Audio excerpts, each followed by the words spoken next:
Now, coming to you live from atop the Lavender Town Radio Tower, it's the one, the only, PUCL Podcast.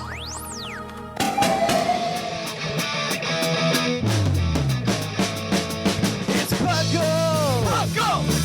It's PUCL! PUCL! Pokemon Underground Champions League, oh yeah! PUCL! PUCL. And welcome to the 450th episode of the PUCL Podcast. I am your host, Trainer Thatch, here today with my lamentable co-host, the Fluffiest Whimsicott. I don't know what there is to whine about, but whatever. Yes. And then, of course, Lynian.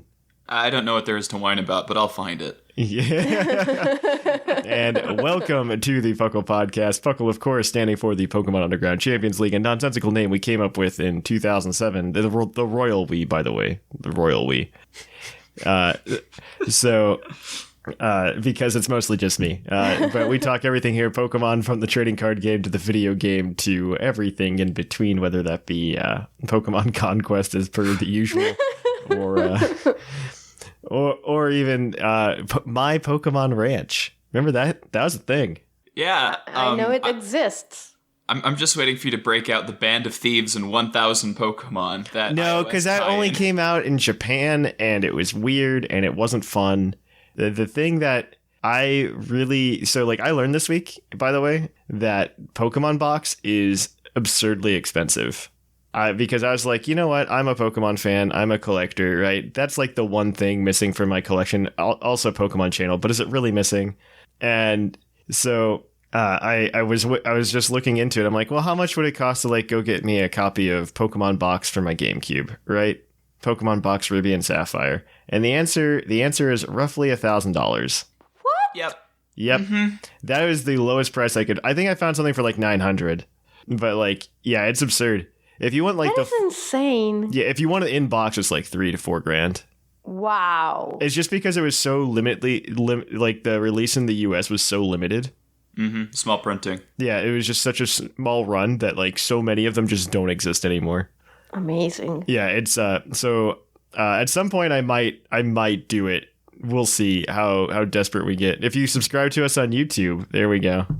That way I can justify it as a business expense. If we get one subscriber, we'll buy. We'll spend $1,000 on Pokemon Box Ruby and Sapphire for GameCube. Then you have to actually play it on YouTube. You're aware, right? Absolutely. I'll unbox it and talk about I'll screen grab me clicking the buy button on eBay. It'll be a journey. It'll be a journey.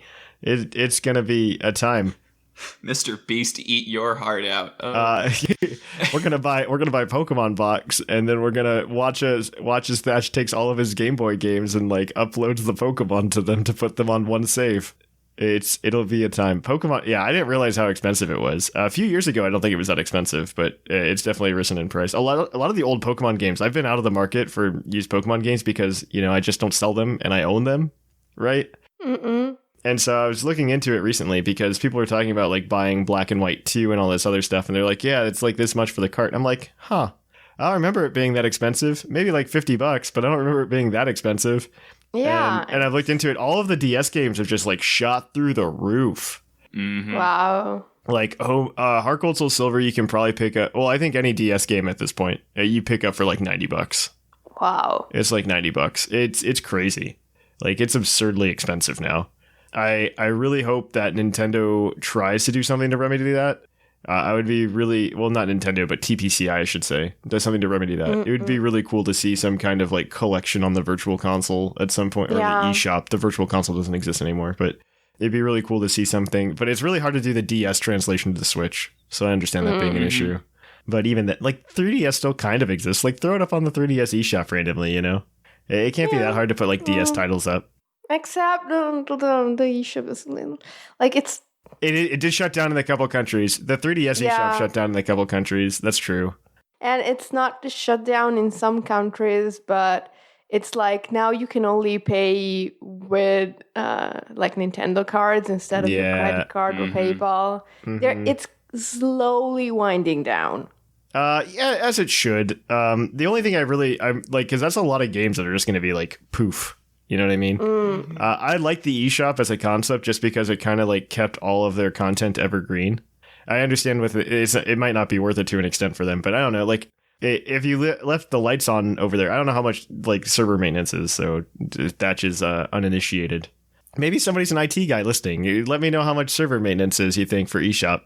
And I mean, but I could see like the trickle in from just like money being able to pay that or pay for that and probably a little bit more just for having like the games up for download, because that's a good way to maintain like the 3DS games prices and not make them go crazy wild. Because I'm thinking of like X and Y and like Sun and Moon probably won't have the same demand in my opinion, but like X and Y, like I could see those games like following the same fate as like Heart Gold, Soul Silver, and Black and White 2, and like shooting up to $100 for a cart. I mean, the question is just if that's something that they consider a worthwhile, priority or a value. You know, it's like, oh, our used games cost a lot. So, well, so they've kind of fought against that in the past a little bit. So like the example I want to use is the Wii U, which, you know, me and like 3 other people own. But what they did was Metroid Prime Trilogy. That game like is crazy expensive on the used market. Like if you want to go buy it for the Wii, it's like I think it's like $100 some or something. So what they did is they re-released it on the Wii U on the Virtual Console. And they made it like $20. Oh. Yeah. I mean, that's why Xenoblade was re-released as many times as it was. Xenoblade, I feel like Xenoblade is just one of those games that like it's like Skyrim for Nintendo, but the difference is I like every time it comes out, I'm like, maybe this will be the time I play it. And then I don't. I bought it right before they announced the whole like updates and re-release things. Yeah. And at the time, it was going for like $50, $60 for used copy. Yeah, no, Xenoblade's like a cult classic. That's the difference. Like I think the same would go for a lot of GameCube games. Like the big ones I'm thinking about, like this is in the used game market, are just like Path of Radiance. And even Pokemon Coliseum and XD right now, I think as well. I think those have started to go up. And I mean, some of these discs are worth like $150, $200 now. And it's just insane. It's insane to think about it like that. And that's just because there's no way to replay them. The Nintendo, it's literally leaving money on the table, in my opinion. Like you could just come up with a way to emulate GameCube. Boom. Nintendo's going to be swimming in money. Like up to their, like we don't even need new games. Just release GameCube games. Just release GameCube games. That's all we want. But yeah, that wasn't a very Pokemon thing that I did this week, but I've been prepping for the next Nuzlocke for the YouTube channel. Oh. Yeah, well, because like what I like to do, that's kind of part of this, because I was looking into like Heart Gold, Soul Silver prices online, because we're obviously like getting close to the end of the Fire Red run. And so first, if you're a fan of that, by the way, what I'm gonna do, because we're in a Nuzlocke in a version that's prior to Gen 6, so there is grinding involved before the Elite Four. And so I decided, instead of like making that like stupid, boring, like me hanging out with somebody for like 2 hours while we grind, instead of doing that, I've decided I want to do that on Twitch for like the YouTube Nuzlocke. I want to do that on Twitch, so like stay tuned for when that'll happen, but that'll happen probably on a Tuesday in the next week or two. We'll just like pop in on Twitch with the Nuzlocke and just to do some grinding, and then we'll stop before we're ready for the Elite Four, and then we'll post the VOD obviously to YouTube, so there's like still that continuity. But I just wanted to do that on Twitch because then like my partner is the Twitch chat, you know, instead of one of you guys. And then we're gonna jump into like Heart Gold, Soul Silver. So like I've been playing. I started just playing through Soul Silver again, just so I could remember where all of the Pokemon are and what our options are, so that I can, because that's how I did the Fire Red one. Fun fact, I did a playthrough of Leaf Green on my own prior to it. Is it just easier to pull up Cerebi or something? So like you can do that. I just like having that knowledge in my head. Oh, that's fair. That's fair. I like having that to pull from, and like those aren't bad games to play. And it's not like oh man, I'm forcing myself to play Soul Silver. No, I want to play Soul Silver. Like that's what's happening. Of course. Yeah, like it's not like, oh man, I've got to play this Pokemon game. I hate Pokemon, says the guy running a Pokemon podcast. Yeah, like that's not happening. I've just been doing that because like for the next Nuzlocke I want to do that. So we'll actually I don't know how we're going to choose a starter. I kind of just want to do a poll and then see how we do it from like maybe like a Twitter poll or something. And then the other thing I want to start that I meant to do with this run, but I never got off the ground was I really want to do a Twitch Nuzlocke at the same time in the opposite version. Ooh. Huh. So like we have the YouTube Nuzlocke going, but at the same time you can come in to Twitch on Tuesdays and you can play a Nuzlocke in the same game essentially and make changes. And the last time we did it for the charity stream. Mm-hmm. And it went over very well. It was so much fun. I think part of it was the charity stream, but it was also just very fun getting everybody together for that. And like there's a lot of memes, a lot of jokes. And so I really like keeping those kind of things like into the Twitch one. Yeah. That way the community can get even more hyped over it. So yeah, on that note though, I would ask you guys which we're doing, but you let me talk for too long. So I'm going to go ahead and we're going to kick it on over to the news.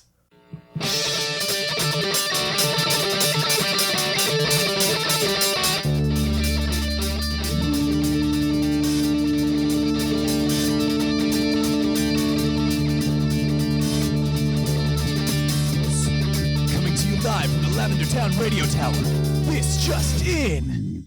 And welcome to the news. The news today is actually really kind of light. So first of all, if you're listening right now, it's already over. There's a Shiny Wailord event in Sword and Shield right now for raids. So that's something. Mm-hmm. You know what made that better? They bring the Wailord back to Isle of Armor. That'd be cool. Yes. Just let him. I'm disappointed that it's gone because like it's just like a really cool set piece. I'm gonna be completely honest. When you said it would leave if I touched it, I just never touched it. So I'm disappointed. I thought it would come back. Yeah, that would make sense, right? I'm disappointed that it didn't come back. I'm very disappointed. If I knew, I wouldn't have touched it. Yeah, I wouldn't have touched it either. I would love for it just to come back and like once a month or something. Don't even have to do anything crazy. Yeah, it should come back like, I don't know, maybe not once a month, but once every 3 months. I just hope it comes. Well, if it's every 3 months, that could still be a thing. I'm doubtful though. I doubt it. I mean, if anything, they would have made it once a month. But in terrifying news, I don't know if this is good news or bad news. One, the trading card game has just implemented its own version of max raid battles. I can't even. Well, okay, so what's even worse is like the execution of it is even worse. Like you would think, oh man, they're doing it to sell product, right? They aren't selling product. It is all, you go to Pokemon.com and it's like a print off of like the raid bosses and everything. It's really weird. And like you have to like use a random number generator on their website to like have the raid boss pick the attack and who it's going to hit. And it's very weird. I'm so sorry that you can't see my face right now. I am the embodiment of just being perplexed. Yeah, it's weird and dumb. They stole this from Magic the Gathering, but they only tried it once back in 2014. They had this thing where they were giving out this card called Garruk the Slayer, and it was itself as powerful as a deck. So one person would play this one card against multiple people trying to play against them. Mm-hmm. And it wasn't very fun, and it was kind of a mistake, and they never did it again. And it looks like Pokemon saw that and went, what if we made that worse? I was just really surprised because like I get the emails from like the press releases and everything, and like I got that email and I'm just like, what are we talking about and why is this happening? And it is just straight up like I don't even know how to explain it. I just can't explain it. I can't explain it whatsoever. It's very weird and dumb. It's just very dumb. We let the playtesters work from home and they came up with this and no one knew how to say no. And what's worse is you still need like 3 friends to play it with you, and they're just like, do it in person. And it's just like, who are we playing with? Like, it's just such a weird thing that we didn't need. It's like when they tried to do double battles in TCG for a hot minute. That was a thing before like the official circuit started and everything. It was like right after TPCI like reclaimed the TCG. They're just like, yeah, we have double battles now. And it was just as horrible as you think. It did not work out. I bet. Yeah. but it was a double battle rule, and it was very weird. Like you could play with you could do 4 people matches too that way too. Like you'd have 2 people partner up. It was just it was a time. Two-headed giant, basically. Yeah. Two-headed legendary, I guess. Yeah, it was weird. I mean, they definitely found out how to do it, like how to fix the Pokemon trading card game and make its own thing. But I feel like they're just trying to push too hard. Like this would have honestly be better as product. Mm-hmm. I would love it as product. I think it's a very cute idea for product, and you could just put it out. But the way they're doing it is just but why? But why? I don't know. What are you doing, Papa Nintendo? Well, I don't know what they're doing. I have no idea what they're doing. I don't think they know what they're doing either. I think they're just let's make people want to still play the TCG, even though we have no real person events. Yeah, which is the only way we sell it. Mm-hmm. All right, so the next one is the video game battling news that Whimsicott's got. Yeah, I do.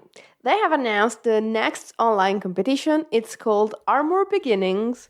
It's a single battle event where players can only use Pokemon in the Isle of Armor Pokédex.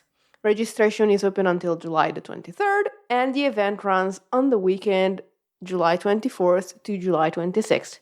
Everyone who participates receives 50 battle points. I like these metas. I like these limited metas. Yeah. That's probably the thing that I'm most sad about with the lack of a national dex is that we can no longer have all of these fun metas. Yeah. Because that was the one thing they did a lot of in Sun and Moon. It'd be if your Pokemon's classified as green, blue, and purple in the Pokedex, you can use them this time. Yeah. And it's just I want stuff like that. And the thing is, you can't do it when you have a limited number. Exactly. What I like about this is that it's limited to the Isle of Armor decks. It's not stuff that was new to the Isle of Armor. Yeah, there's still some old stuff. Or old, in quotes. So if you have, a team of other things, you can still play without buying the DLC. Cool. Yeah, and even then, the thing that I liked most that they've handled well in this DLC is that you can still invite people to your raids. Mm-hmm. Your Isle of Armor raids. Somebody who doesn't have the DLC can still jump into my Scissor raid, for example. And that's something that I think is often overlooked. I don't know. I think it's a really cool way to handle it. Mm-hmm. I really like that. I think it almost adds in the Pokemon through raids, as should have been the case the entire time. But it's really cool. The thing that it really befuddles me beyond anything else is that VGC rotated this month, right? And they just started allowing the Swords of Justice. Yeah. And you can't catch them in this gen. Well, not yet. Weird. Not yet. You can get them. You'll probably be able to get them in Crown Tundra, but it's just very weird that they're in the game and they're just yeah, they're legal now. Yeah, but just you it. Can't get them. It's just so strange. It's weird. I honestly think the more and more that these things happen, the more and more I just believe Dexit was a scramble move, and it's honestly the way I feel about a lot of it. It's just Dexit was a scramble move, 100%.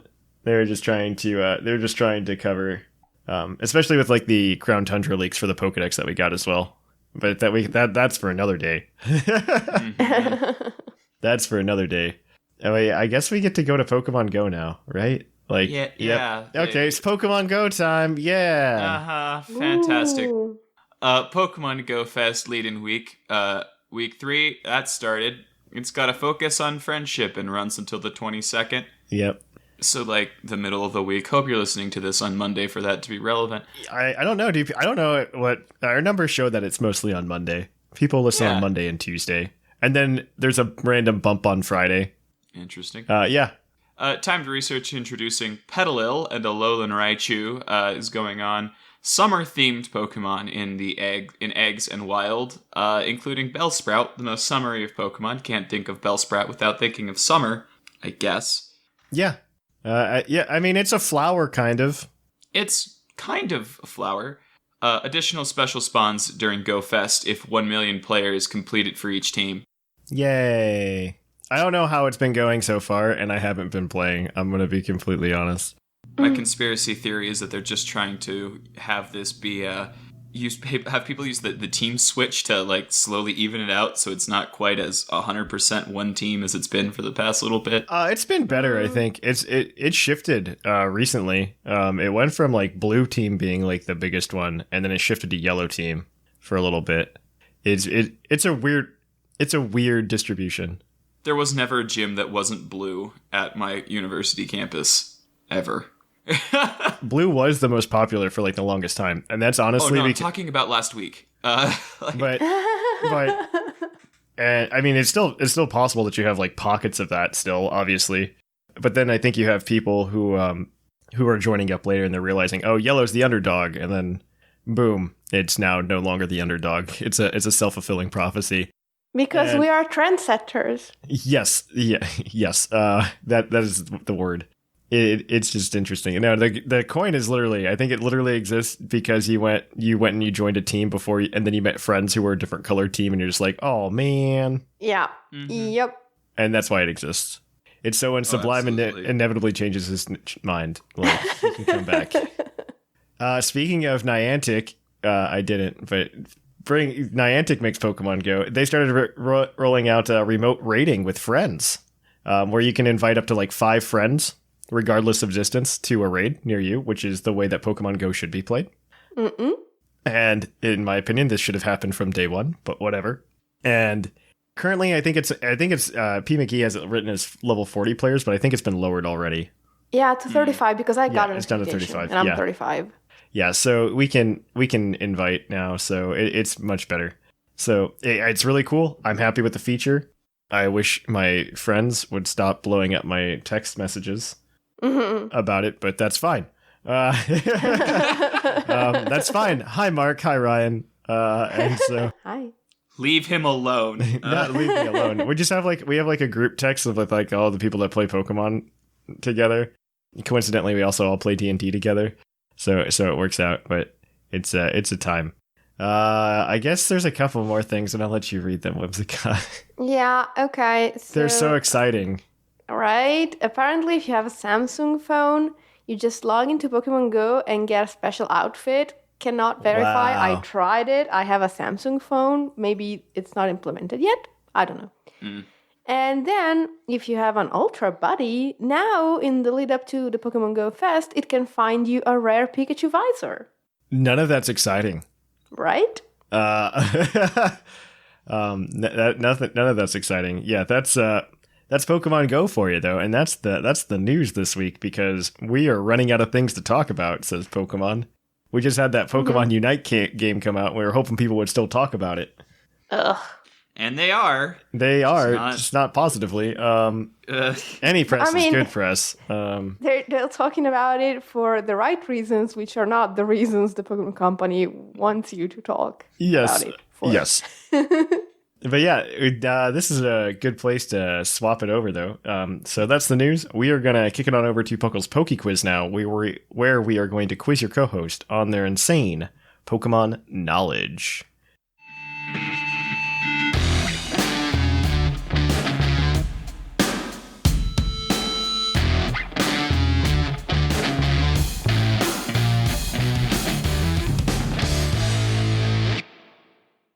And welcome to Puckle's Poke Quiz, the part of the show where we quiz your co-host on their insane Pokemon knowledge.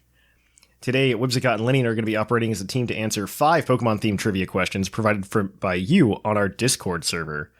You have to go to Discord and go to the hashtag trivia submissions channel, and you can submit your trivia questions there, and one of our helpers, whoever that is at this point, I don't know, Ribby is unfortunately going back to school. Well, I guess fortunately for him, he's going back to school. And he's got he took an insane number of credit hours, 27. It's ridiculous. I love you, Ribby, but why? Yeah, Ribby, come on, man. He was also playing his support druid in our D&D group, and now he's gone. So we'll see how that goes. Laughs nervously in Meat Shield. So we'll see how that goes. But yes, that is where we are with that. So today we have P. McGee back up bringing us trivia questions. We'll probably start poking at people in the trivia section. If you want to curate trivia questions for us, we're all for it. reach out to us. Just send me a DM or something. Poke me, like on Facebook. But yes, 5 questions, each worth 1 point apiece, except for the one that's not. That's the correct answer, right? And so, except for the one that's not, if you want to, you can just jump into whatever there. But yes, we are going to go into it. And they do have a hint they can use as a lifeline. If they get all the questions correct without the hint, they can get 7 points today. They're in a race to see who can get to 30 first, which is probably going to be Whimsicott because she has 27 right now. And so let's go ahead and jump right on into it, though. Our first question is from... You can't. Thatch, you can't. What? Oh, yeah, I can't because if she wins, she gets a $20 credit to PokemonCenter.com, which they don't have in Italy. Yeah. Fun fact. And then second, if your question is read in the trivia segment, you can also get a $20 credit to AnimeGravy.com, your one-stop shop for all of your anime needs. So I guess that's going to happen. We're going to have to do that raffle next week. We'll announce the winner next week. So without further ado, let's jump right on into it. Our first question is from That One Boy You Know. Not counting regional variants, which region has the most Pokemon with multiple forms? Ooh. Gender differences don't count. Okay. Multiple forms. Would they count if it's like Meowstic? Yeah. No, that's a gender difference, though. It's kind of a form, though. It's a form, though. But it's a form. Okay, fair. It doesn't affect the answer. I'll give you that one for free, so... Okay. So, It's not Gen 1. It's No. not Gen 2. No. Or 3. No. Probably not 4. 5. 5 has quite a bit because there's technically Kyurem, the Genies, Keldeo, Miletta. Oh, right. 5 has Do the quite a Arceus lot. forms count individually? Oh. Well, Because but the question is not which generation has the most forms, because otherwise you have to count unknown for Gen 2, and Gen 2 wins. Mm-hmm. Or you have to count Spinda, and then Gen 3 wins. Okay, then Gen 3 wins. The question is which generation has the most Pokemon that have different forms? So 5 has all of those. Does it Yeah. have anything in the... I guess it has Darmanitan in the normal Yeah, ones as well. so that's 5. That's quite a lot. Then we have... Let's go backwards because this has become more and more frequent. So, Gen 8 has technically Cramorant, technically more Pekko. And Poltegeist, Mm-hmm. technically. And Sinistea. So that would be 4. That would be 4, but I think that's also kind of... Zacian, Zamazenta, and I guess kind of Eternatus makes 7. Yeah, I suppose. If you count it as... If it's not... It is technically a form, so that's 7. Generation 7 has... Necrozma. Oricorio. Meteor, technically. Yep. And... Lycanroc. Yes. Going through the decks in my head. Silvally. Yes. I'm gonna need an answer, guys. Oh, shoot. You literally have a we 1 say out of 8 5, chance though? shooting in the dark. I think we say 5, I think. I think we went over counting for Gen 8, though. Okay. So it's one of those two. I just don't know which one. I'm going to say that the question, the meta here is that they want us to not think of just the newest one, so I say 5. I suppose. But I will leave it to you. I don't know. Again, if all the ones you mentioned count, then Gen 8 I wins, need an answer. Like 7-5. Okay, Gen 8. We'll say Gen 8. Gen 8 is incorrect. The answer is Gen 5. You have Basculin, Darmanitan, Deerling, Sawsbuck, Tornadus, Deerling, Thundurus, Landorus, Kyurem, Keldeo, and Meloetta. Okay, so we forgot the deer. You forgot the deer. Oh dear. Oh dear. Oh dear. The Pokemon, I don't know how they're ever going to handle Deerling again. I don't like how they handle Deerling in general. Like, I think The answer so far is no. Yeah. All right. So that's... Their answer with Pokemon with multiple forms so far has just been kind of like, let's not. Let's just not do that if we can, because models are hard. Yeah. So next question, I guess we'll do from N-Harmonia.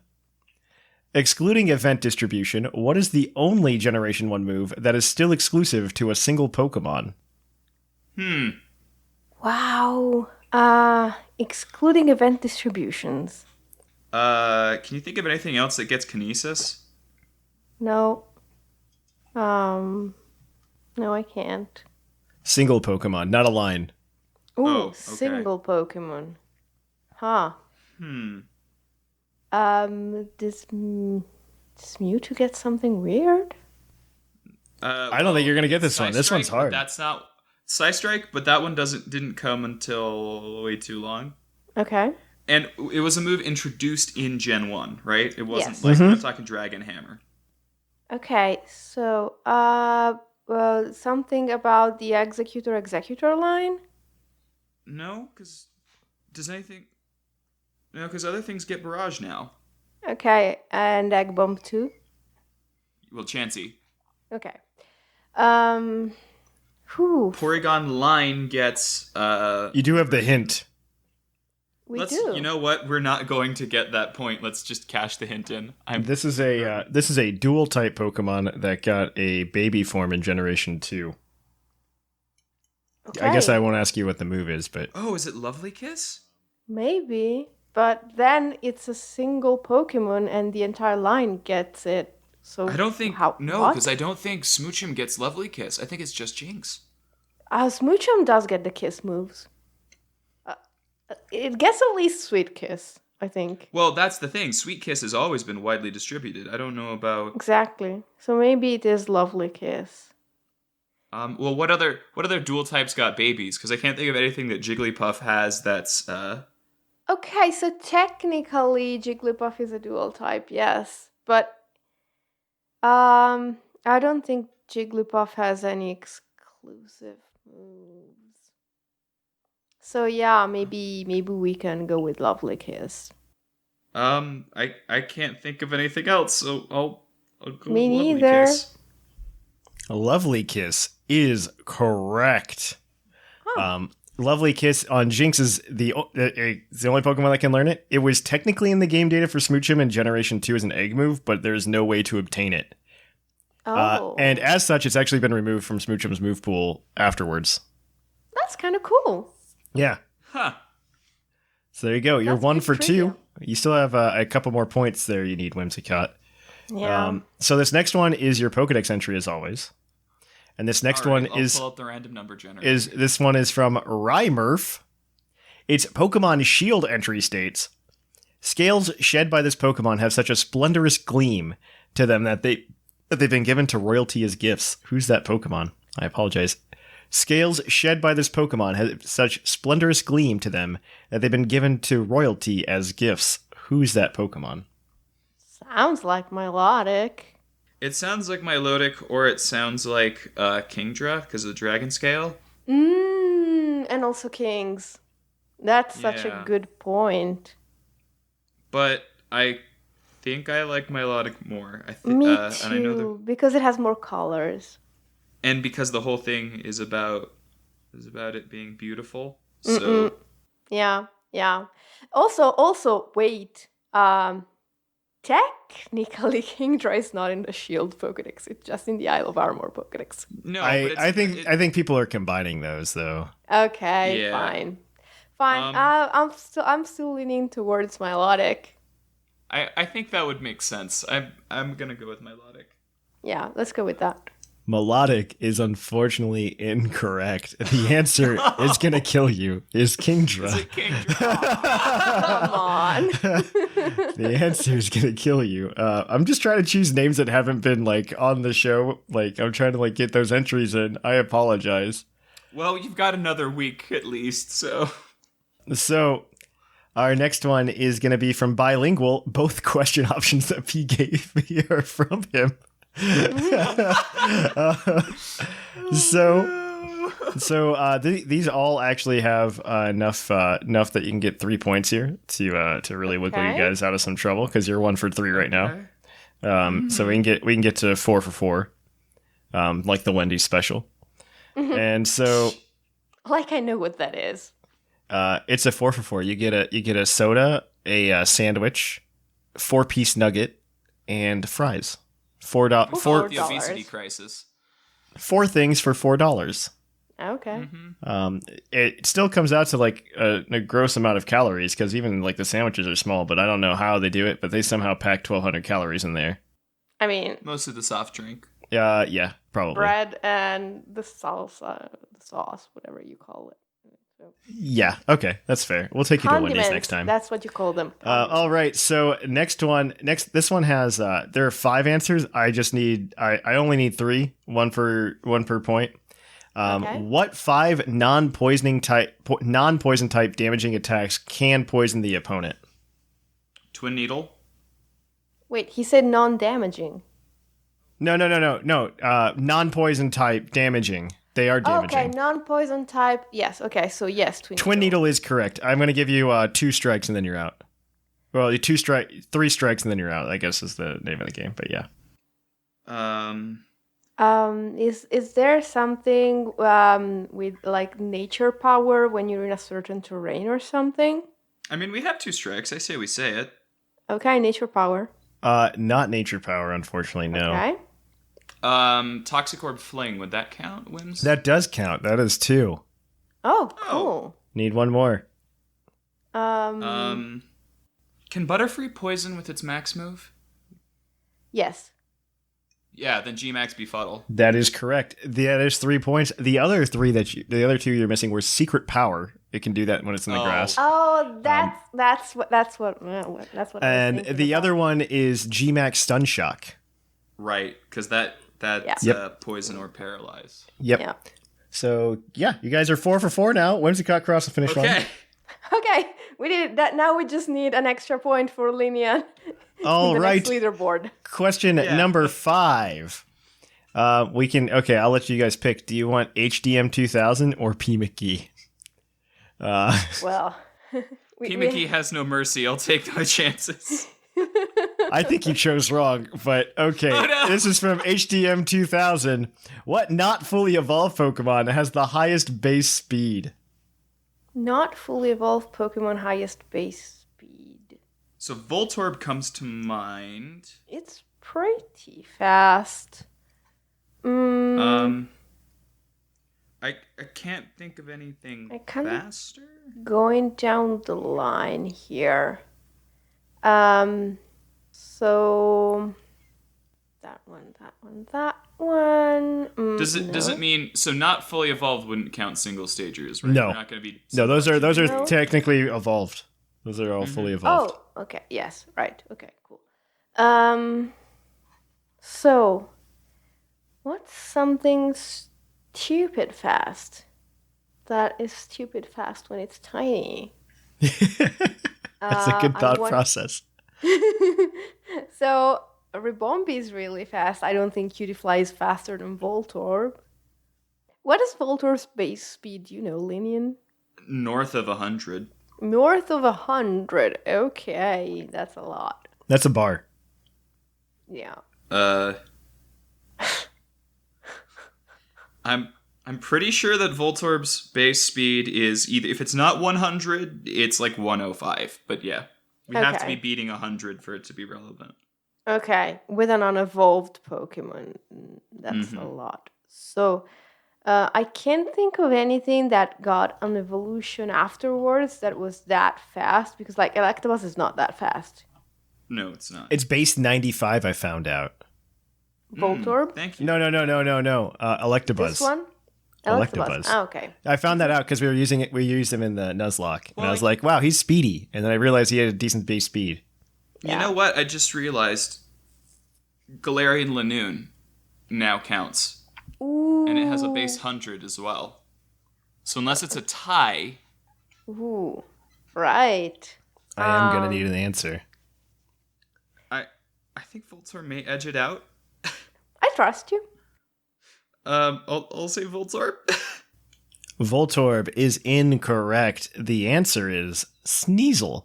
Oh, Sneasel right. has a base 115 speed. Voltorb has a base 100. Oh. Sneasel, it though. was a Gen 2 Pokemon that got an evolution afterwards. Mm-hmm. I just didn't think of Sneasel. Sneasel. I thought Sneasel had a 95. No, Sneasel's a speedy guy. He can't do anything else. He can go fast. He'll tap you on the shoulder real fast. Yeah. He won't do much else. I used one in draft. I really should have known that one. Yeah. Sneasel's there otherwise. But yes, that gives you guys 4 points today. So that crosses the finish line for Whimsicott and resets the leaderboard. Currently in first place we have Lynian with 4 points. Everybody else has yet to get on the board. That was easy. Yay! And then, like I said, next week we will announce the winner of that $20 credit to animegravy.com. All right, on that note, though, guys, we are going to kick it on over to the topic after future me reads you an iTunes review. We will kick it on over, though, to the topic. Hi, Future Thatch. This week we have a review from Castbox from Ironwalk75. Absolutely amazing podcast. Great balance of all aspects of Pokemon. Amazing host and varying co-host. Well made. Absolutely my favorite podcast of all time. Well, thank you for that. If you too have a review for the podcast, drop it wherever you listen to it. iTunes, Castbox, wherever you want. And we definitely read it, and we definitely appreciate all of that, and it helps people find the show. So let's keep on growing together. But until then, let's kick it on over to the topic. And welcome to the topic. Our topic today is going to be how age influences our perception of Pokemon, ? We'll come up with a better title for the episode. When this is published, it'll have a better title. I'm absolutely certain of that. But our diving board today is going to be that. The idea is the three of us were all born. We're actually pretty well spaced out in terms of ages. Mm-mm. And so we all have different perceptions of the franchise. You can say how old I am. I say it all the time. I'm not young. It depends on who you talk to. Let's give the people some numbers. I have like 9 years on you, and you have like how many years on Lynian? Probably 7. 8? 7? Yeah. 7 or 8. 7 or 8. I think. 7. Probably 7. Yeah. I think you're about the same age as my brother. That gives me no information, so sure. I have a brother that I never talk about on the show. Well, I think I do, literally just to say I'd never talk about him on the show. I have a much younger brother. We have a 7-year age gap. He was born in 1997. I was born in 1991.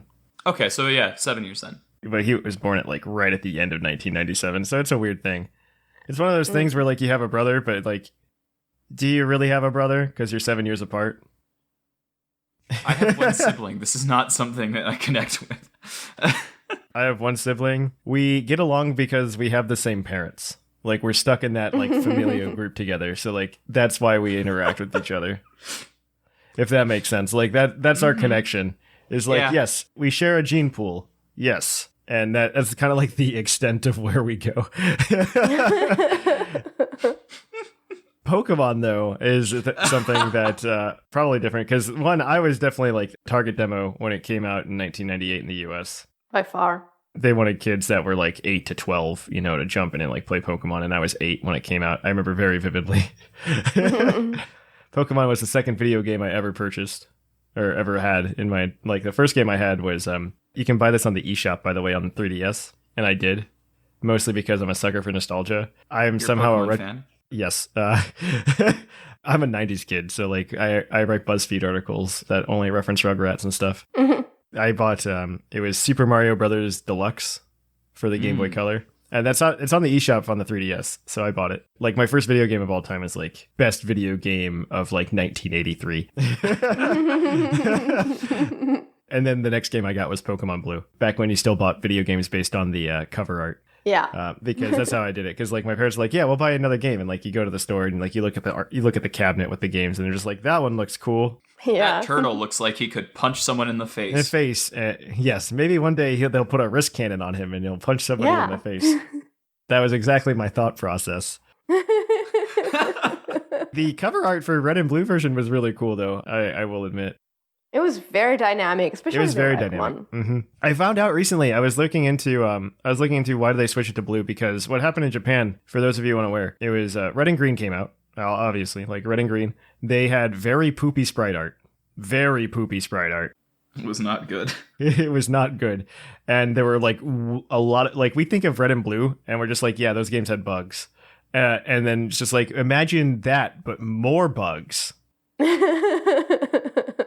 You get Pokemon Red and Green that it came out in 1996 in Japan. And so what they did is they went ahead and they fixed it, and they came out with the third version called Blue version in Japan. They updated the sprites, tidied up the coding a little bit, so it was a better experience overall. Mm-hmm. And so what we actually got here in the US is we got Pokemon Blue, but with the encounter tables of Red and Green.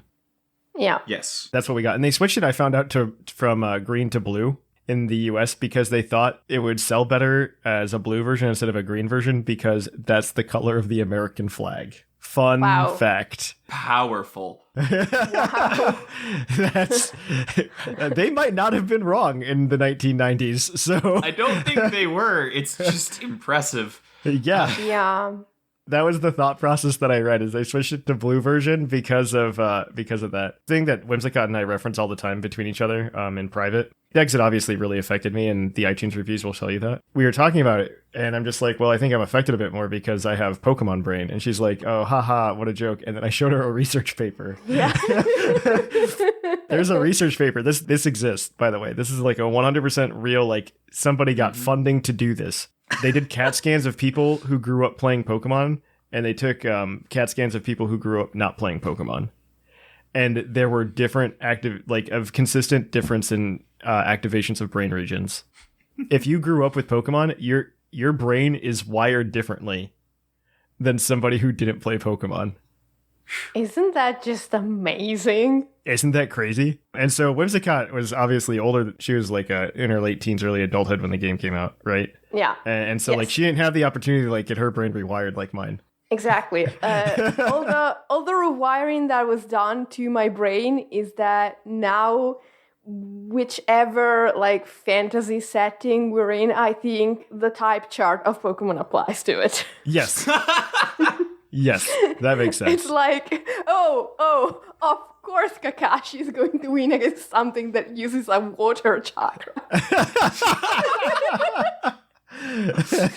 Oh no, it's an ancient red dragon. Grab a rock. Exactly. I don't think that's wrong to think about, though. Mostly because I think Pokemon's inspired pop culture to that extent. Yes. Who was I was watching somebody, because like if you look at just like the history of like Saturday morning cartoons, RIP. By the way, I miss you, Saturday morning cartoons. I feel it in my soul. But if you look at the history of Saturday morning cartoons and you look at what Saturday morning cartoons were pre and post 1998, you see the influence of Pokemon hardcore. Oh yeah. Like, that's the one thing that I feel bad about being a Pokemon fan for, because I made that happen, and there was some good stuff pre-1998, okay? There was some good stuff. Like Doug and Recess, and like a lot of that just got poof, because what we ended up getting was just like a bunch of Pokemon clones. Like, I think a really good example of that is Mega Man NT Warrior, where there's like, you gotta catch all the abilities, Mega Man. I love that you didn't even mention Digimon.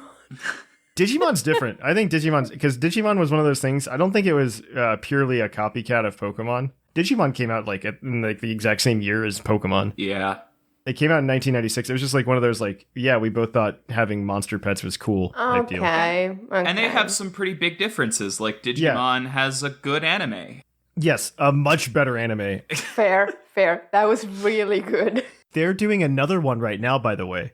It's called it's Pokemon, or not Pokemon, Digimon Adventures 2020. It's like a retelling of Digimon Adventures. It's apparently really good, because like they're not just retelling the story part for part. And they're not retelling the story part for part. It's like a retelling, a reimagining, and like there's new scenes and stuff in it. It's crazy. But if you call it Digimon Adventures 2020, it just seems like it's going to go post-apocalyptic real soon.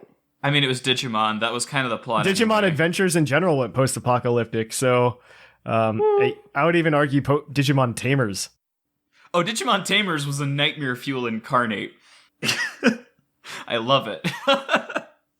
Yeah, okay, we're not a Digimon podcast yet, but No, Yet. But like you get a lot of stuff like that. Like a lot of things like that popped up. Like I'm thinking of like all of the shows that lasted like 1 or 2 seasons. That just had like Pokemon vibes because they were just trying to cash in on like the gotta catch 'em all. The thing that really caught my eye was more recently, I should say, is Yokai Watch. Because if you watch the Yokai Watch TV show, it's 100% like the feeling of a lot of those knockoff Pokemon shows. Like another one's like Metabots. That was a thing. Where it's like you gotta catch all the parts to make your Metabot. Yeah. Which is probably more inspired by like something like Robopon. But that's a different. Oh no, Metabots is 100% a Pokemon ripoff, especially if you go and play the game. No. Oh, absolutely. Not even close. Pokemon did was they made cute Pokemon that also tied into like a really good gotta catch 'em all mechanic, and they actually had a well thought out list. Yes. I think that has been and always will be Pokemon's strength. Yes, they actually managed to like have a Pokemon for everyone. Yeah. I think that's the difference between Pokemon and pretty much anything else that's tried to come after it. Because like Digimon, they're just like, oh, they're all cool monsters. And then you've got other things. Oh, these are cool robots, and it's just like, yeah, but you don't have like Psyduck. Yeah, exactly. There's no like Psyduck equivalent in any of these. There's no room for like the dorky one. Yeah. Yeah, you don't have like dorky ones, and you don't, because you only made up 75 of them. And you tried to hide it by not giving them numbers. I mean, that's the real answer. Like, that's what they did. They just tried to hide it and not give them numbers. Wow. Whimsicott and I have had the discussion that all of my favorite Pokemon are the weird memes. And I don't like them because they're memes. I just like them because it's like, you're a giant palm tree and you're a dragon. I love you. Yeah. Yes. But yeah, I didn't mean to like go off on like the Saturday morning cartoon tangent, but no, but it's cool. It's cool. So you too have Pokemon Brain. Yes, you don't have Pokemon Brain. No, I don't. I just think Kakashi should win against flying types. But the oldest one here. I mean, I also got into Pokemon not starting with the game.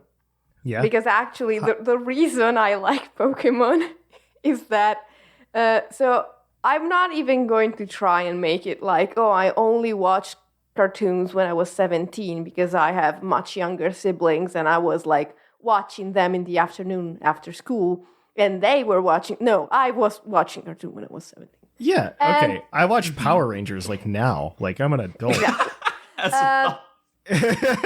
So he's a physics doctorate. He loves Power Rangers. It's fine. Exactly. Power Rangers has just got such a fun lore, but that's for a different day. There was this commercial for this new sensation. Like, everyone's talking about it, and I was like, okay, I'll mark it down, and we'll check it out when it comes on in our we don't have Saturday morning cartoons. We have afternoon cartoons in Italy. We had that too. Every afternoon. On weekdays, you would get a container with several shows. That's actually how Pokemon launched in the US. Okay. It wasn't initially a Saturday morning cartoon. So the network that had it was the WB at the time. Now it's like the CW, but they had it and they did. I dug into this like way too far, by the way. There's a wiki for this called like SaturdayMorningCartoons.wikia.com or something. It's nuts. Because Sigma and I were like reminiscing one day. Wow. And so like there's a wiki for this and we were digging into it. I'm just like, yeah, when did Pokemon like become when did it like really shift it, right?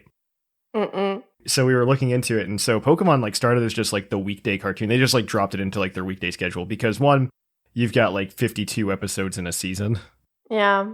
And so to actually get some out, you need to do weekday releases. Yeah. And then they got to the point where they were doing just like reruns on the weekdays, and then like the new one would be on Saturday, or 2 new ones would be on Saturday. Okay, gotcha. I didn't know that the CW was WB. I didn't know that Formerly. the same... You didn't know? No, I didn't know that the same people who ruined Archie Comics introduced me to Pokemon. I didn't... That's why they like always had like the DC cartoons and stuff on the WB. I mean, it makes sense now. It's just... Yeah. The same company is also like was in leagues with Cartoon Network. I don't know if they are anymore. That's why Pokemon left the WB and went to Cartoon Network. And then it went from Cartoon Network to Disney Plus because all hail Mickey Mouse. Oh, goodness. And now we're on Netflix, where it belongs. Yeah, that's a bit better. This is a very good home for it. I'm okay with Yes. Pokemon the anime being on Netflix. It's a very good home for it. Yes. Also, Whimsicott, you should watch it. It's good. I probably will try because honestly, everything I'm hearing about it, I love. Whereas you were all like, "Oh, you should watch the Alola one," and everything I was hearing about that, I was not into. But anyway, so we start watching the cartoons, me and my baby siblings, and the first episode is like, okay, no, this is kind of like he's cute to the Pikachu when the Pikachu's in trouble, and then you see that Ho and what's that gonna be? That's kind of cool. And then like the next day, Team Rocket shows up, and I was done. Like I fell in love. Like the anime came out before the games in the US too. It's one of those things where it's like it happened so well, and it was such a product of its time as well that because it was before the internet was proliferate. And so you didn't have people talking about like this really cool thing in Japan called Pokemon that you all knew about. Marketing was just great. Like I don't believe you'll ever have a band as successful as the Beatles. The Beatles, what they got to do is they got to spend 2 years in England, like figuring out which of their songs was good and which of them were bad. And then nobody in the US knew about them. They come over to the US in 1964 and they just like release like their best of when we were in the UK album called Meet the Beatles. All of those songs start chart topping because they were all of the good ones. Yeah, it was essentially a greatest hits already. And so it's exactly 100% what happened with Pokemon, I think.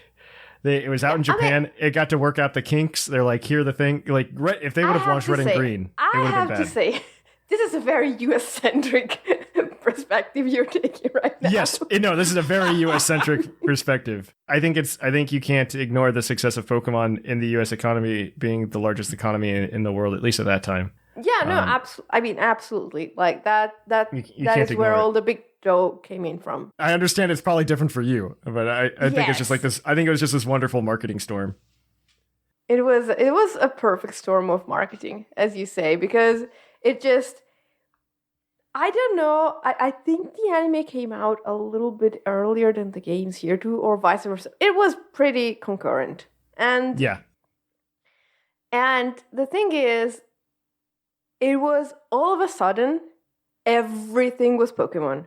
It happened like in 1999 in the US and in 2000 in Italy, and everything was Pokemon. Like suddenly you couldn't go to the supermarket without everything being Pokemon. Like snacks, they were Pokemon snacks. They had little Pokemon thingies inside the box, and then Pokemon cereal, Pokemon cards, Pokemon toys, Pokemon keychains. Everything was Pokemon, and it just, you could not take a step without like stumbling onto a Pokemon thing. I think back to that time as well, and like people were just like, oh, it's going to be a fad.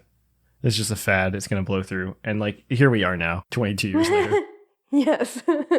I remember that very, very much so, being a kid and they're like being told, oh, it's just going to be a fad. It's going to blow over. It just had such momentum that it's just never going to disappear. Yeah. I have to say that I'm very glad because this is certainly not true for you guys, but for me, Pokemon was a very lonely experience. I believe that. It's probably a lot different for you. Yeah. I was the only person I knew who played. Mm-hmm. And I was just looking up stuff on my 56K connection. Yeah. Like Team Rocket pictures and stuff. And reading about these amazing games they had in Japan, like Pokemon Crystal. What is that? I remember that. I used to get into it. I was like I was the Pokemon kid for like the longest. Well, I mean, obviously, I guess forever. But there was no Pokemon kid in high school in the year 2000. There was just the loser who also played Pokemon on top of all the other things. Pokemon anime launched September 7th, 1998 in the US, and then the game came out September 28th. Mm-hmm. Anime had like 3-week head start. They don't have Italian dates on it. Oh, Europe. It was probably just Europe. The game came out. Wow, you got the game like a year after we did. October when did we get 5th, it? 1999. Okay, the anime came out January 10th, 2000. So the game had like 3 months on the anime. I forget that there used to be a lag, like a giant lag at that too. Yeah. There was a ton of work going into that. Yeah, well, because this was the first time, I think we talked about it last week. It was the first time that they had like Italian translators on a Nintendo game in general. Yeah. And stuff like that. It was I nuts. didn't know that until you pointed it out last week. Yeah. Because I just never cared about... I couldn't have a Game Boy when I was a little kid. It was a bit too expensive for my family. Mm-hmm. And then when I was a teenager, we could actually afford one. So when I was like, okay, this anime is really cool. I want Jesse and James in my life in every aspect possible. Get me Pokemon Yellow and a Game Boy. Was that your Color, first one? please. Was it Pokemon Yellow? No, because it hadn't come out in Italy yet. I was going to say. It came out in like July of that year. Mm-hmm. So I went to a honest to God toy store. Yeah. And we got a green Game Boy Color and Pokemon Red because that was all they had. And I was like, yeah, I hope. I know that Jesse and James are not in this one, but it's still pretty cool. Let's play it. Yeah. And it was really, really cool. Okay, so Lynian, you're the baby. I am the baby. Where did you I grew start? up in a world that didn't really not know Pokemon. Like, for me, it was always a thing. Yeah. When I was a really little kid, like we're talking 3-ish, maybe around there, my mom found that the easiest way to get me to like do chores and, be a kid was to reward me with Pokemon cards because I liked the art. Yeah. That's a good reason. Who played with Pokemon cards when they were a kid? Come on. You just looked at it because they were pretty. Yeah, so she got me packs of cards, and I kept bothering her to read them. And one day she was doing something. I'm pretty sure she was like washing dishes or something where she just couldn't turn away for a second. I said, "What does this one say?" And she's like, "Figure it out." So I did. I sat down. I pulled out a Rhyhorn from Jungle. Snag actually sent me one of those cards, and I have it framed in my room. And I sat down and tried to brute force the concept of reading because I knew the Pokemon's name and I was trying to sound out the letters. Yeah. I got games when I was old enough to read. I was about 5 or so. I got Sapphire. What was the first one? Okay, there we go. was Sapphire. That makes sense. That sounds about right. It was the first video game I had ever owned, and I was so excited. I think I really got into Pokemon because it was something that boys my age liked, and my mom went to stores and was like, okay, these are popular, they're innocent, they're not particularly bloody or weird or anything, so it's like, yeah, no, this is something, and it was kind of handed to me in a way. Yeah. And I really liked it, and it was always something that I understood that most people would at least know of. There was never this, oh, it's that new thing. It always had existed. And it was weird. People who didn't know anything about video games knew what Pokemon was. Like among kids. That was like when it started to hit, like, that's when it hit its like downslope. Yeah. I think the low point of Pokemon was Gen 3. Like, low, in quotes. But because like a low point in Pokemon still 16 million in sales. Exactly. Yeah. I was about to say, only 50 million copies. We only sold 16 million copies. Well, darn. We'll have to try harder next time. I went back, and I must have been maybe like 9 or 10 when I went and played the Silver. Yeah. And I was so disappointed that abilities didn't exist. Modern Pokemon is way better than old Pokemon. It is. Like, in so many ways. It's really hard to go back. Like, I have the Virtual Console games, and I have them. I think that's where we leave it. Like, I will just grind through Crystal to get the Celebi. It's weird. I don't actually have this problem. I'm playing my Red Nuzlocke right now, and I'm just like, oh, okay, now we're in this mindset. I'll just settle in. Yeah, it's very, very slow, but it's very slow. I'm not trying to rush through it, so it's fine. If it wasn't as slow, they do speed it up a lot in Gen 2. Gen 2 is much faster. Gen 1 is very slow. At least your walking speed's not bad. Yeah, it's not bad, but some moves are just like when you use like Rock Slide or Acid, like the animation and the sound just goes on for like 5 seconds, and you're like, Is this really necessary? Yeah. This is acid. This isn't even Sludge Bomb. No, it's acid and go. Boo, boo, boo, boo, boo. Yeah, they just take forever. Gen 2 cleaned up a lot. Like, Gen 2, I totally understand them being like, this is like the penultimate Pokemon game at the time. This is like how we imagined it. And like, they're almost right. I think abilities and everything are fantastic. I think the physical special split is by far the best part because it made a lot of Pokemon good. Fun fact, when I remember when Gen 4 came out, because I was just a silly little kid, I was reading on Cerebi, and it's like, yeah, now moves are split if they deal based off your physical attack if they make contact, or special attack if they use elements. And I remember being very embarrassed as a big Pokemon fan going, that wasn't the case. It was all type. What? Why is Leaf Blade special? This is dumb. Gen 4 is like when I got into competitive. And that was like the fledgling years of competitive because honestly, I mean, that's probably the reason why PUCL exists too, by the way, is because like Gen 4 came out and they're like, you can use the internet. And like, that was stupid cool. I think that's probably like the biggest thing that happened in my life through Pokemon was Gen 4 connecting to the internet. I was 10. I didn't care. You didn't care. I cared because it was just like, because before I was like stuck in my living room battling like the same three friends. Mm-hmm. You know, we'd pull out the GameCube and we'd hook up Pokemon Coliseum or XD and then like we'd battle each other, you know, for hours. Right? We'd come up with new teams and battle each other. I still miss like having the Game Boy like hooked up to the GameCube. Be fair, Battle Revolution way cooler. Battle Revolution was great.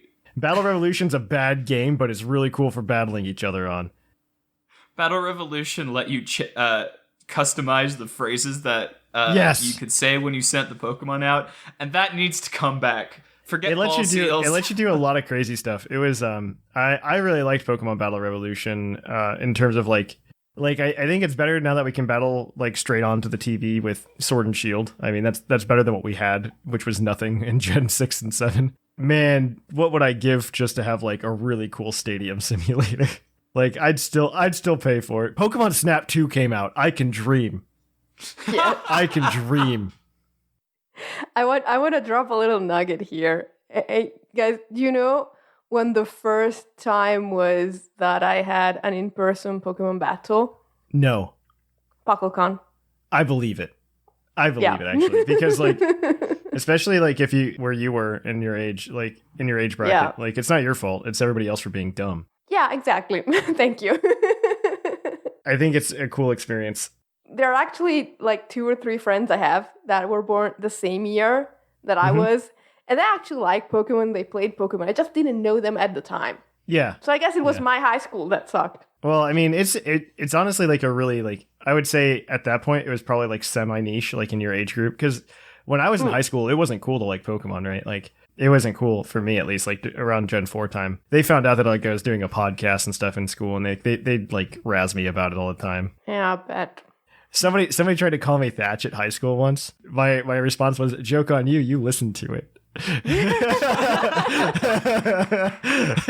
They were trying to make fun of me. What a good high school burn, you know? Joke's on you. You listened to it. That was back when we were getting like 25 downloads. Like, you were one of those. You were one of those. Amazing. Yeah, I think this is a good place to stop. This was a fun conversation. I hope you had fun. I want to hear how everybody else got into Pokemon. That's going to be the mailbag question this week. How did you get into Pokemon? Yeah, because it's fun just telling your story, right? I like it. All right. So we are going to kick it on over to, we're going to take a short break, and then we're going to kick it on over to the Pokemon of the episode. We will catch you on the flip-flop.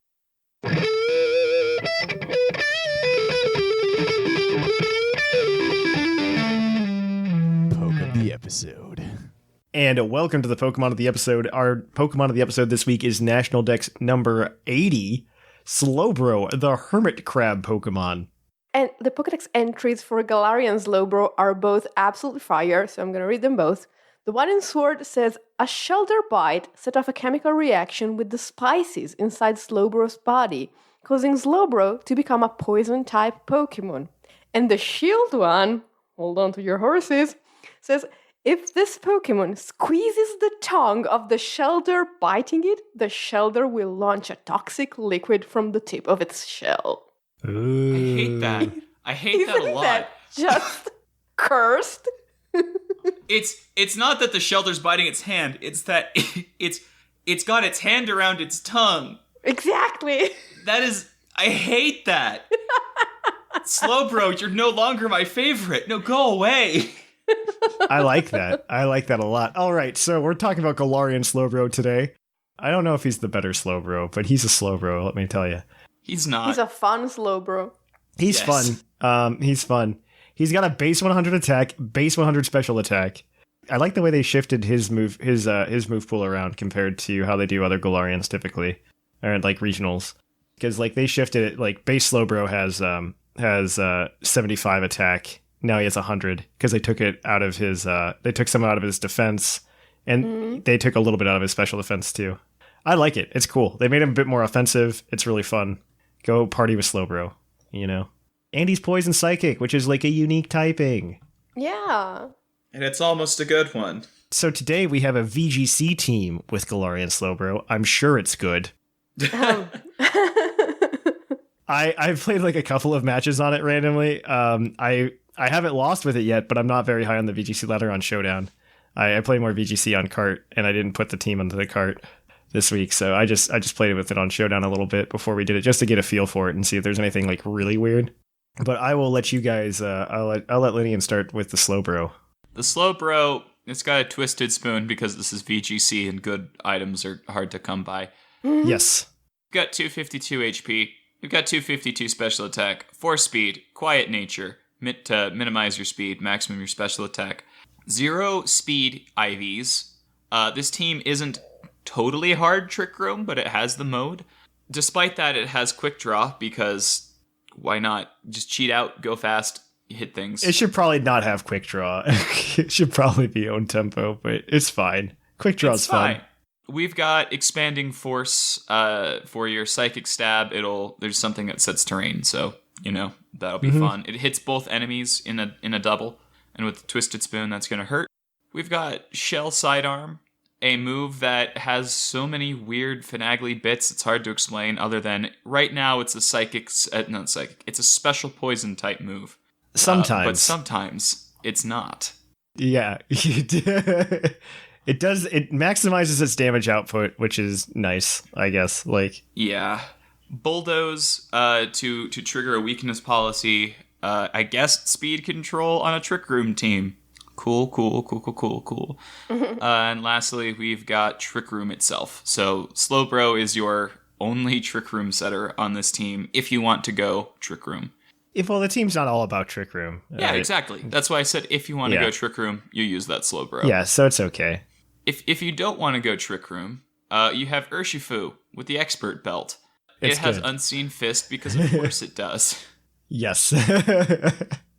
4 HP, 252 attack, 252 speed. This doesn't say if it's Gigantamax, but make it Gigantamax. You want to smash that max guard. Just like you should smash that like button and the bell to get notifications for Puckle's YouTube. Yeah, you'll be able to watch P. McGee and Claude play this team. Yeah, use this team. Later this week. We've got Wicked Blow, because of course we've got Wicked Blow. It's a broken move. We've got Close Combat, because it's close combat. We've got Aerial Ace, purely for max airstream. And we've got Protect, because, it still doubles. Yeah. So, if you don't want to go Trick Room, there's an Alakazam holding a Life Orb with the ability Magic Guard.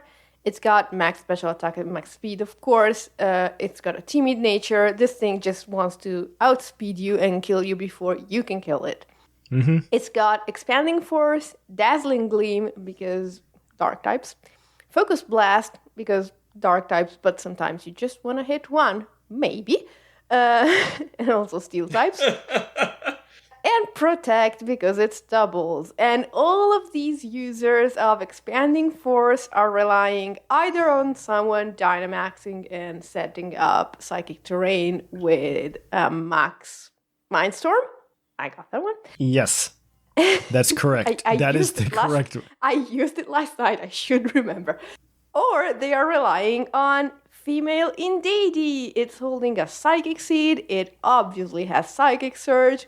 It has max HP, max defense, a relaxed nature with 0 speed IVs because 1, she is here for the Trick Room if you want to go Trick Room, and B, in case there's someone who has a similar speed to Indeedee, you want your speed to be lower so your terrain wins if you both hit the field at the same time. We're thinking mostly of Rillaboom.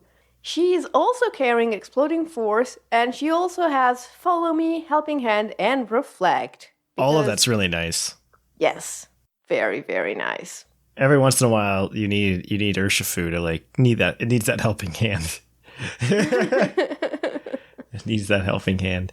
Or you just start spamming Expanding Force. Your choice. It's whatever. Exactly. Like, if you don't have a Dark type in front of you, just Helping Hand the Alakazam, and something just goes bye-bye. Even then, if there's a Dark type that's like in the back on your opponent's team or something, like say they have an Incineroar maybe in the back, you just have 2 Expanding Force users and you use Expanding Force on the opposite one.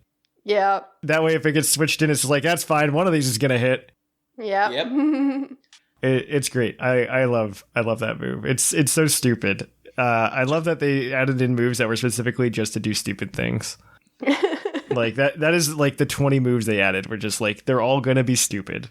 Yeah. I would like to just little fair warning. Reflect is wonderful for not dying to physical attackers. Crits ignore it. Yes. Urshifu will still crush you. Yeah. Yes, it does.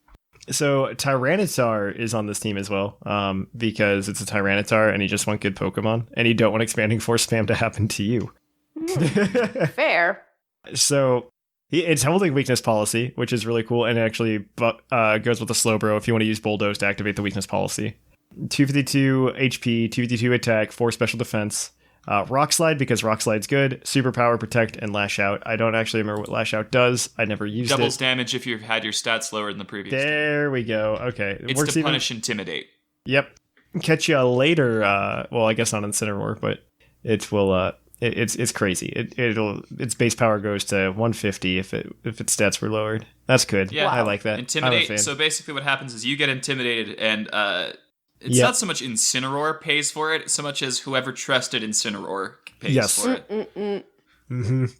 Yes, but also Weakness Policy is great too, because people trigger that all the time. Tyranitar taking super effective damage is a very standard thing. Yeah. And because you have a Trick Room mode, and they're just like, well, we're going to have a Trick Room mode, and we're not really ready for it with Alakazam. What should we do with that? And the answer is, why not Torkoal?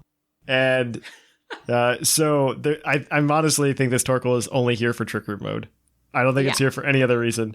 It is Trick Room Torkoal because it is 0 attack. It's not min speed, but it is still not invested speed.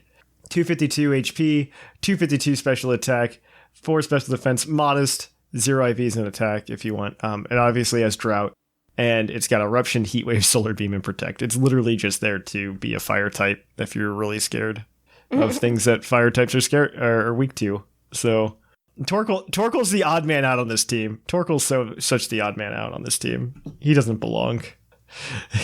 He just doesn't. Just slap another Expanding Force user here. Yeah, honestly.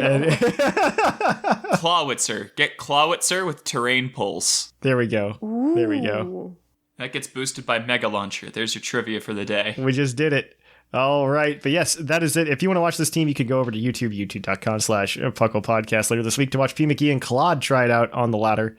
You can also, of course, use this team on the Discord server. Before that, though, we are going to kick it on over to the mailbag.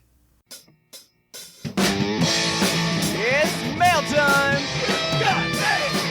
Send in your emails! Mail! And welcome to the mailbag. Our mailbag is the segment where you can send in emails to us at puclpodcast@gmail.com following that week's prompt, and we will probably read it. Last week's prompt was, I forget. I completely forget what last week's prompt was. Whimsicott, you were there. Do you remember? Yes, it was what was something you thought about Pokemon that turned out to be wrong. Yes, that turned out to be wrong. As always, though, this segment is brought to you by the energy drink Green Tauros, the energy drink that gives you hooves. Hubs. And we'll get the Green Taurus badge if Thatch remembers, and he probably will because Whimsicott and Lynian will say, well, Whimsicott will at least say something. Yeah, you can say it. I'm the nagging one. I own it. She'll say it. Yeah, somebody's getting the Green Taurus badge this time. All right, so our first one is going to be from Breeder Jesse this week. Hey, Puckle Crew, this is a combo of this week's topic and last week's as well. So I started playing Pokemon back with Crystal and then Fire Red, but I didn't get another Pokemon game until Sun. Wow, that is a very long time. The topic I learned about too late was breeding. During Crystal and Fire Red, I would seed an egg and go, "You are worthless to me," and then place them in the eternal home of a box. Then came Sun. I understood that there was a competitive scene because of friends in college, but never understood how it worked. I finally asked them. The deal behind it was they showed me breeding and tried to explain it. Not very well, but enough. I found my true joy of Pokemon after looking into breeding. I dove deep into understanding breeding, IVs, EVs, egg moves, all of it. Fun fact, if you want spikes on Chestnut, you need Cloyster, Ammonite, and Delibird. Oh, buddy. You weren't there for Gen 6. Wide Guard, Aegislash. You had to go through like 6 Pokemon. It was gross. That chain was long. Oh. Yeah. They fixed it because I think they made Wide Guard a move tutor in Gen 7. At this point, with my group of friends, if they need a competitive Pokemon, they ask me first to breed it and build it for them. Mention his shiny chestnut. You skipped the line. I am proud of my shiny chestnut after 1,500 eggs. That is a lot of 1,500 eggs deserves a mention. Yeah. My first real competitive bout was during UUTC 2020, and I surprised a few people with my Rain Team Heliolisk. I caught Whimsicott off guard with it. Did that happen? Can you confirm? Yes. Okay. Yes. I was like, wait, Rain? I am not the greatest battler, but I know that breeding is super fun for me. Thanks again, Breeder Jesse. I really like his little icon picture, too. It's like a cute Pokemon egg. With his initials on it. B and J. That's on brand. Super cool. That's super on brand. I like that one. Thank you for that, Jesse. I guess this week we get a returning emailer, Bionic Why Not? Mm-hmm. He says, "Hey, Puckle people, Bionic Why Not writing in once more from sunny Florida to tell you about something I learned about way too late in my Pokemon career." I like that it's in quotes. Careers in quotes. Exactly. Exactly. You know what? It's not in quotes. We're all in this together, guy. Before I get started, I would like to say 2 things. First, remember the Green Taurus badge. Hooves! I would like to point out that this is too early to remind me. Exactly. I give out the badges after we read. I mean, he's trying. There's no, he can't have you read his email after you're done reading emails. That's true. That's true.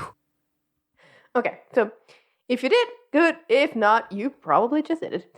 Second, be prepared for the possible most ridiculous thing you've ever heard. I was an idiot. Oh, I think I'm gonna. I'm excited. This. All right, here we go. What I learned way too late is that Pokemon can use moves that aren't their type. Wow. What? Yeah, this is a fun email. I've read this. Wow. I know. Horrible. But for about a month and a half, I thought that it wasn't true. I mean, a month and a half, that's not that bad, man. How does Squirtle use Tackle? But it makes sense. Just listen to what he says. I had a pincer with the move Guillotine. I used it and it failed. So I assumed that, hey, maybe it just doesn't work, and left it at that. I never used a Pokemon move that wasn't of its type. Eevee with Sand Attack? Nope. Venusaur with Earthquake? Nope.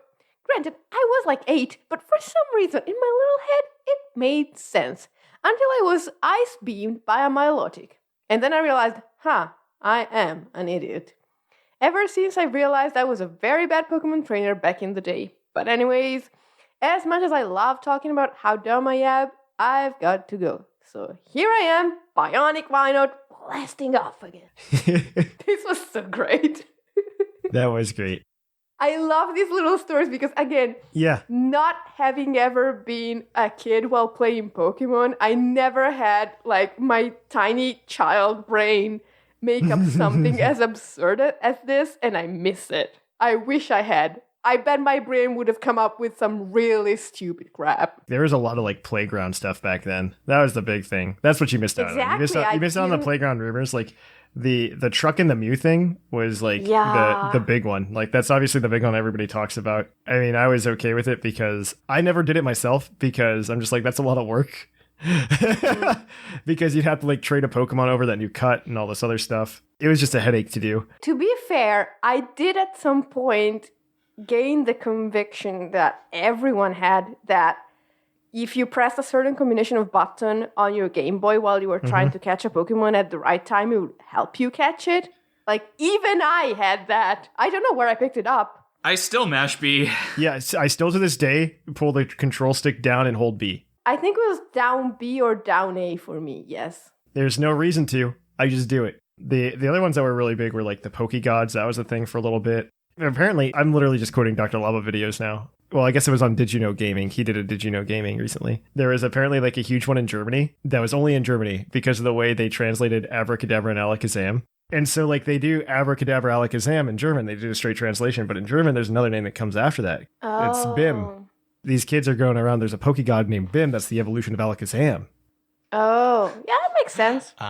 And so like that was like the biggest one. I mean, that's how most of them started. It was like, oh, you can evolve your Pokemon like one more time. If you beat the Elite Four 100 times in a row or something like that. The Pokegods thing was thoroughly debunked by the time I was a kid, but the thing is, myths only change, they are not destroyed. Yes. I remember lying through my teeth right when Ruby and Sapphire came out, lying to other children, saying that Deoxys had other forms, and they didn't believe me. I said, nope, in another game there's going to be a speed form. What? I managed to be right. What? That's amazing! So basically, little 5-year-old Lynian is either a You're really a lucky prophet. pathogenic liar or You're a psychic. prophet. So like with growing up with Pokemon, right? One of the things that I remember doing, it was like a short stint that Pokemon had for like 7 or 5 years or so in its existence, was they would do the, you have to go to GameStop or Toys R Us or whatever to like go download a Pokemon. They had like the distributions at those places. And I remember that started happening because like I was the demographic, right? I was the opening demographic. And that was also around the time that I was able to drive. I remember several times, like me and Sycamore specifically, we would go and we would drive to like a GameStop and we'd go sneak in and like go download. We did it for Darkrai. There was a Deoxys giveaway. That's why I thought about it. And I remember there being a Deoxys giveaway. They did it like once every couple months though. It was crazy. It was just like random stuff.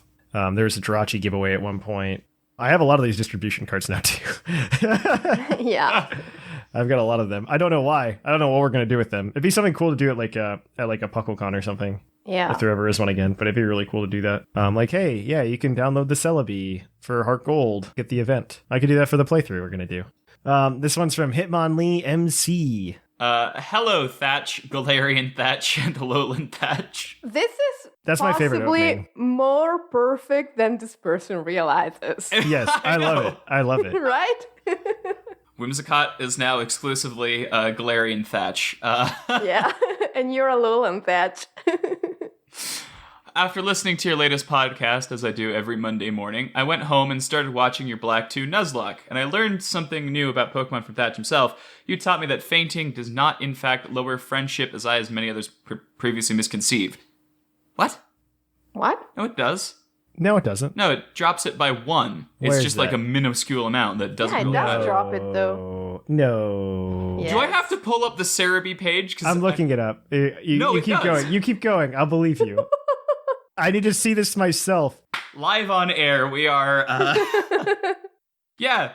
Whimsicott is not a flying type. Chapter 2. Wow. No, if it's 1 point, who cares? Yeah, it's 1 point, it doesn't matter, unless you sack your Pokemon against something much stronger, and then it's a bigger penalty. I might have been thinking of a different, yeah. Okay, there it is. Yeah. Fainting, well, that's Gen 5. So in Gen 5 in the game, or no, that's Gen 3. Never mind. In Generation 5, fainting can drop it by -5 or -10 if the opponent is if at you- least 30 levels higher. Yeah, so if you send out your HM slave, they're coded to hate you more. Wow. Wow, it does. I didn't realize that. I'm a dummy. Cool. Uh-huh.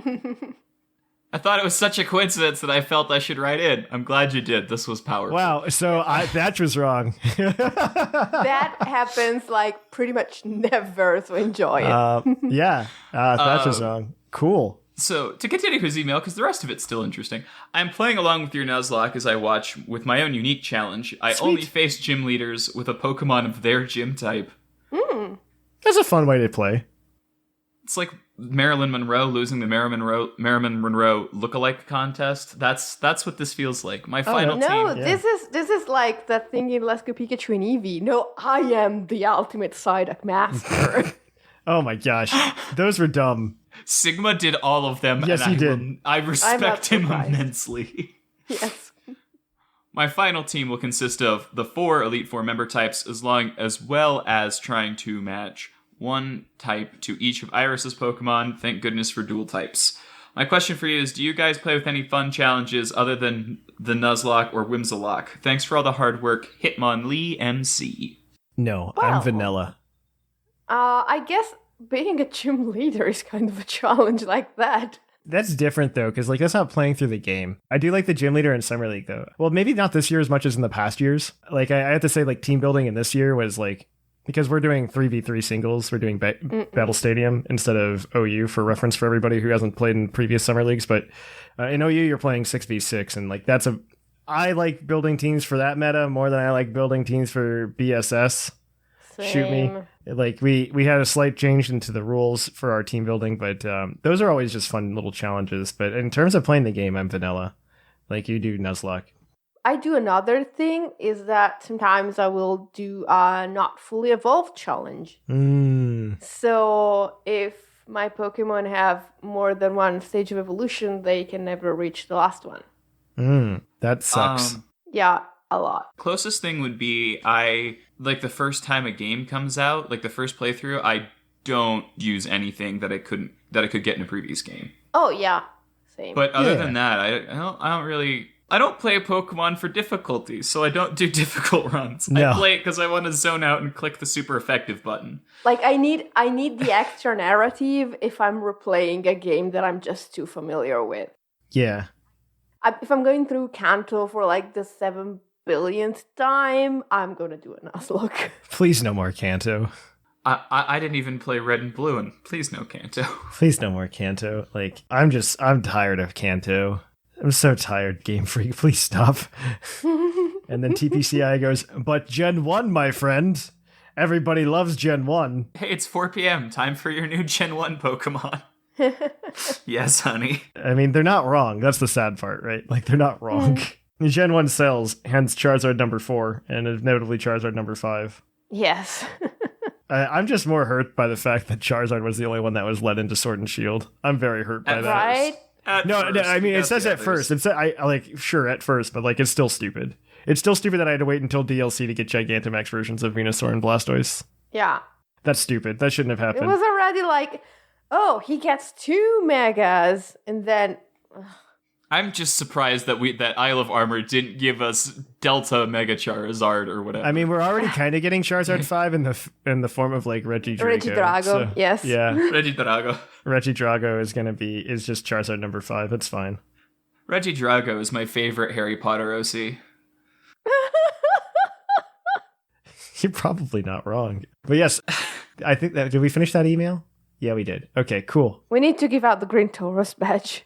I haven't moved on yet. Green Tauros badge. It's either got to be Bionic Why Not or Breeder Jesse. I think it's got to be Bionic Why Not. I'm feeling Yeah. that. Bionic Why Not. You get it. We based this off of arbitrary feelings.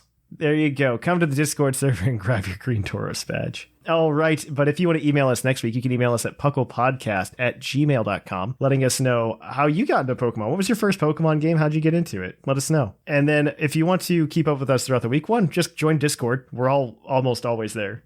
It's a great party. It's like a party all of the time, except for like the hours between 2 a.m. and 6 a.m. Eastern. That's kind of like the lull. But otherwise, it's a party. And then you can come and hang out with us and talk Pokemon, just hang out, battle Pokemon, do whatever you want to do. If you want to get more news and talk to us a little bit more on social media, you can do so over on Twitter, Instagram, Tumblr, and what's the other one? Facebook. That one. I hate Facebook. You can always help support the show by, one, checking us out on YouTube at youtube.com/PuclPodcast, watching cool battle videos or the Fire Red Nuzlocke we're doing with everybody. We're almost done. I think we're going to be able to wrap that up here near the end of the month. So watch out for that. And then we'll probably start Soul Silver / Heart Gold. One of those two. We haven't decided yet. We'll have to have the community decide. And then we'll probably go over to Twitch at twitch.tv/ThePuclPodcast because we screwed up. The royal we. So it's the PUCL Podcast, where you can watch us stream live on Thursdays. Right now, I'm doing the raid night / gym battles. I'm going to start picking up Tuesdays as well to start doing a Nuzlocke to run alongside of the Nuzlocke on YouTube. And then you can also check out Draft League content over there as well. They're doing a stream on Sunday mornings that you can check out. And I think that's usually it. If you want to support the show monetarily, a couple ways to do that. One, you could just go listen to PUCL Plus. That doesn't help us monetarily, but I forgot about that part. We just put out, like, if you like PokeQuiz, we took, Sigma has been doing this. He's been pulling out all of the old PokeQuiz segments from the other shows, and he started compiling them. So every month you'll start getting 4 PokeQuiz segments piled together. If you want more quiz action and you don't want to go sift through it yourself. You can, of course, support us financially in a couple different ways. First being Twitch. You can go drop a Twitch Prime subscription over there. You can go over to our TeePublic Store, buy a t-shirt. You can go to Vite Ramen and use code PUCL at checkout for 10% off. Or you can just go to patreon.com/PuclPodcast, support us over there, and get all of the cool rewards that we do over there. That's everything. And so here in the Lavender Town Radio Tower, I have been Trainer Thatch. I am the fluffiest and oldest Whimsicott. And I'm Baby Lynian. And here in the Lavender Town Radio Tower, it's closing time.